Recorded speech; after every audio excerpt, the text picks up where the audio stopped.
எதற்காக அரசாங்கம்? மனிதர்கள் எப்போ சேர்ந்து வாழ்றாங்களோ அல்லது சேர்ந்து வேலை செய்யறாங்களோ அந்த ஒரு இடத்துல அந்த ஒரு மனிதர்களுக்கு ஒரு தேவை ஏற்படலாம் அல்லது ஒரு பிரச்சனை ஏற்படலாம்.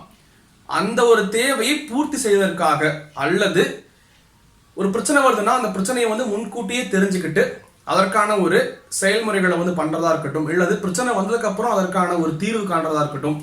இந்த மாதிரி பண்ணும்போது அந்த இடத்துல ஒரு முடிவு எடுக்கணும். அந்த முடிவு எடுக்கிறதுக்கு தேவையான ஒரு அதிகாரமுடைய மனிதர்களை கொண்ட ஒரு குழு தான் அரசாங்கம். மக்கள் சேர்ந்து வாழ்றாங்கன்னா அதை நாம சமுதாயம் அப்படின்னு சொல்லுவோம். சமுதாயத்துக்குள்ள வாழ்கின்ற மக்களுக்கான தேவைகள் அப்படின்னு சொல்லும் போது உதாரணமா ஒரு மக்களுக்கு நடுவுல ஒரு அமைதி, ஒற்றுமை, கல்வி, மருத்துவம், மின்சாரம் நிறைய சொல்லிட்டு போலாம். மக்களுக்கு நடுவுல ஏற்படுகின்ற பிரச்சனைன்னு சொல்லும் போது ஒரு வறுமை, பசி, பட்டினி, இல்ல ஒரு கலவரமா இருக்கலாம், இல்ல எல்லைகள்ல பிரச்சனையா இருக்கலாம், இயற்கை பேரிடர்கள் அதாவது சுனாமி, நிலநடுக்கம், இந்த மாதிரி நிறைய சொல்லிட்டு போயிட்டு இருக்கலாம். அந்த அதிகாரமுடைய மனிதர்களை கொண்ட குழு சட்டமன்ற உறுப்பினர்களை கொண்ட ஒரு சட்டமன்றமா இருக்கலாம் அல்லது பாராளுமன்ற உறுப்பினர்களை கொண்ட ஒரு பாராளுமன்றமா இருக்கலாம்.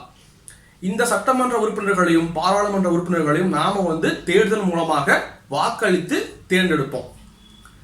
இந்த ஒரு குழு இருக்கிறாங்க இல்லையா, இவங்க பார்த்தோம்னா நமக்கான தலைவர்களை அவங்க தேர்ந்தெடுப்பாங்க. அதாவது குடியரசுத் தலைவர், பிரதமர், ஆளுநர், முதலமைச்சர், அப்புறம் மற்ற துறைகள் இருக்கக்கூடிய அமைச்சர்களை தேர்ந்தெடுப்பாங்க. இவங்கெல்லாம் சேர்ந்து என்ன பண்ணுவாங்கன்னா, இவங்கெல்லாம் சேர்ந்து எடுத்த ஒரு முடிவை, ஒரு திட்டங்களை மக்களுக்கு நடுவுல செயல்படுத்துறதுக்கு ஒரு நிர்வாக அதிகாரிகளை பார்த்தோம்னா அரசு போட்டித் தேர்வுகள் மூலமாக தேர்ந்தெடுப்பாங்க. அதுல நாம யார் வேணா தேர்வு எழுதி அதில் நாம பாஸ் பண்ணோம்னா நமக்கு அந்த வேலை கிடைக்கும். அது பார்த்தோம்னா ஒரு கிராம நிர்வாக அலுவலர்ல இருந்து ஆரம்பிச்சு ஒரு தலைமை செயலாளர் வரைக்கும் எல்லாருமே அதில் அடங்குவாங்க.